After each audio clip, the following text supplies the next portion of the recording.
So I'm sitting here with Tony Black, and he's rather infamous from way back in the 80s. So none of you really know who he is, but I live with a lot of interesting people. But let's get to the point here.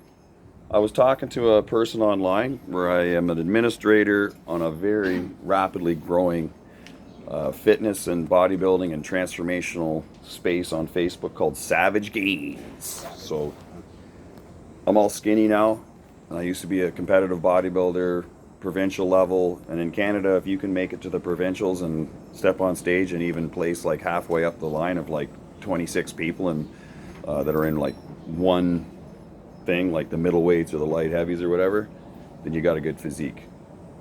Okay, so there's been some commentary beginning about anabolics, which is huge all over because now they're like readily available everywhere. But really what's going on is there's a whole bunch of garbage readily available everywhere, and you could buy like 5 different things to put in your cycle, and unfortunately if they all come in a 10 ml vial, all 5 of them are the same thing, or they're like a mix of like just whatever the guy can put in there along with a drip of piss, because I also know a guy that used to piss in the bathtub where he was making the stuff. True stories, folks. Like, I'm 46 and I've been around the fucking block. So anyway, one time I was sitting not on the block but underneath a bridge overpass in a certain Germanic country that's near Germany, just below it.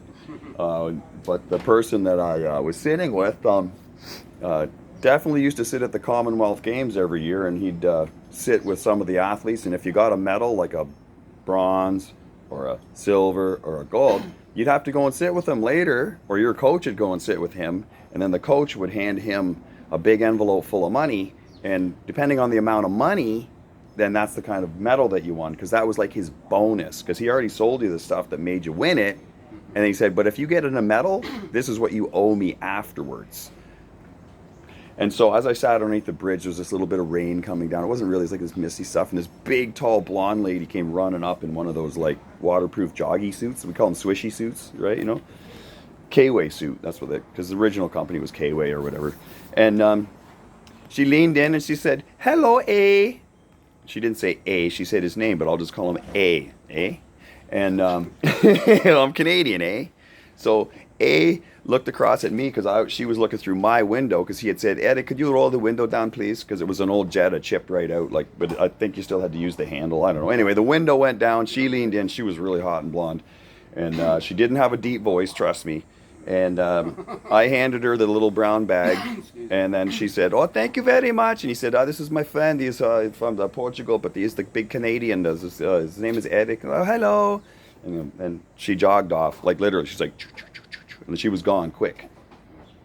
And then he looked over at me and I said, "Dude, what was in the bag?" And he goes, "It is the halo testing." So Tony, halo testing is like the strongest, most potent male like androgenic steroid that you can buy. And then he said, "And also you should very much watch the next Olympic Games, and it is a power sport." And then I won't tell you which sport it was, but let's just say that I did watch, and it was in Australia, and she did win a silver medal.